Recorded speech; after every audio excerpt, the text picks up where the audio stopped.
I mean, for me, in my school, there was only around, I think there was around 7, maybe 6, 7 black kids out of 1,200 kids. And 3 of us were put outside the headmaster's office all the time. The headmaster just had it out for us, and particularly for me, I would say. So like just juggling all these different emotions that you're feeling. Plus I struggled at school. I didn't find out till I was 16 that I was dyslexic. Fortunately, I came across a teacher that was actually caring and took me down that road and helped me discover a little bit more about myself and how I can better myself through education.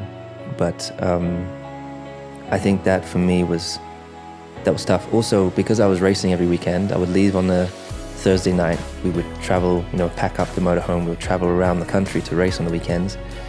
And no one else knew. When I'd go back to school, all the kids have done normal things on the weekend. And I'll come back and say I was racing, and people would be like, "Oh, I've done that before," like at the theme park or something. But no one really knew what my goal was, and they thought maybe it was a joke. You missed a lot of that social interaction also. I was put in all the lowest sets at school and told that if you do well, you can progress, and they never ever let me progress, no matter how hard I tried. So I really felt that the system was really up against me, and I was kind of swimming against the tide. But I'm so grateful for that journey, because that's what built me to the person that I am today. But there were a lot of things that I suppressed, because I couldn't go home and say, hey, I didn't feel like I could go home and tell my parents that, these kids kept calling me the N-word today. I got bullied, I got beaten up at school today, or I wasn't able to defend myself. I didn't want my dad to think I was not strong.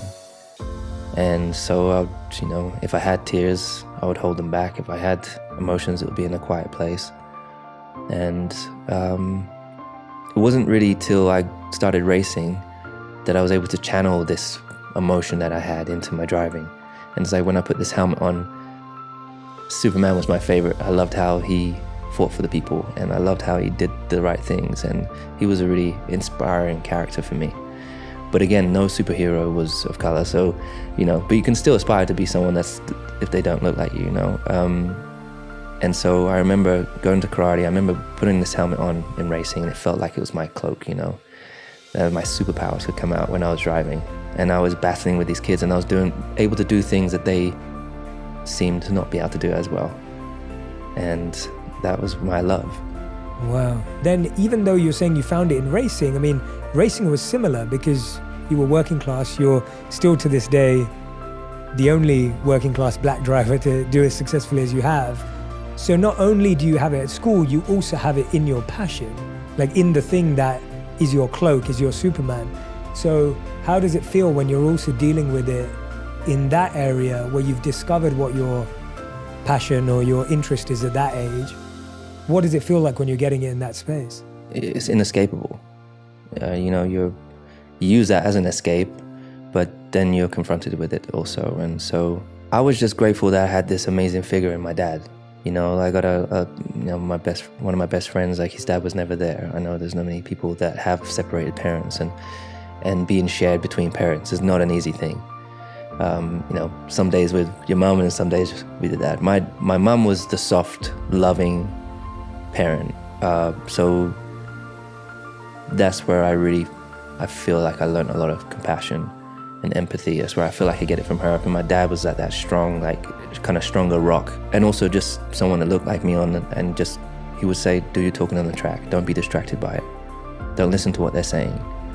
Do your driving on the track and show. Let's just be quiet and walk away as winners,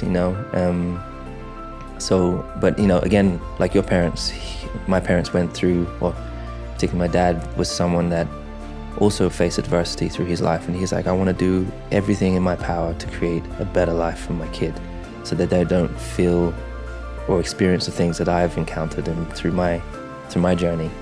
And so, but I think for me it was also difficult having biracial, I'm biracial, so having a white mother, for example, and a black dad, I knew my dad would understand the racial slurs that are thrown at me. My mum couldn't understand it. So I couldn't really speak to my mum about it. She was loving, but she had never been educated within it. She didn't know anything about black history and slavery, and so it was a very difficult, but I had love there, which was the most important thing. Yeah. But in the racing, it was like, like kids, you just want to enjoy yourself, you want to be included.